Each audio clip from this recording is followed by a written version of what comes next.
खड़ी पुल पर मौजूद कांग्रेस के कार्यालय के बाहर वडोदरा शहर कांग्रेस समिति की ओर से आज विरोध किया जा रहा था। उसी दौरान पुलिस वहां पर पहुंची।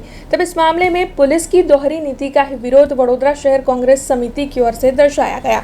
दरअसल वडोदरा शहर कांग्रेस प्रमुख ऋत्विज जोशी, विपक्षी नेता चंद्रकांत श्रीवास्तव और साथ ही कांग्रेस के अन्य कई अग्रणी और कार्यकर वहां पर मौजूद थे। इन सभी का यही कहना था कि जब भारतीय जनता पार्टी कुछ करती है, पुतला दहन करती है, तब पुलिस वहां पर नहीं पहुंचती है, लेकिन अगर वो अपने कार्यालय के बाहर भी आ जाए तो पुलिस वहां पर पहुंच जाती है।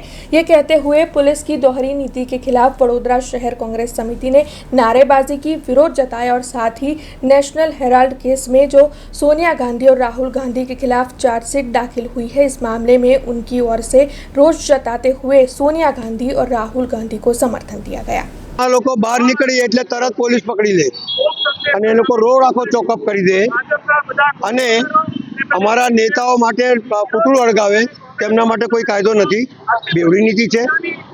પોલીસ ડિપાર્ટમેન્ટ કાયદાથી બંધાયેલો છે, નહીં કે પાર્ટીઓથી, અને પાર્ટીઓથી તમે કામ કરશો તો આ દેશ આ વડોદરા શહેર સુરક્ષિત નહીં રહે। એટલે કાયદાથી બંધાયેલી પોલીસ કાયદાનું કામ કરે એવું મારું સ્પષ્ટ માનવું છે। हमसे जुड़े रहने के लिए हमारे YouTube चैनल को सब्सक्राइब करें और नई वीडियो की नोटिफिकेशन के लिए बेल आइकॉन को दबाएं।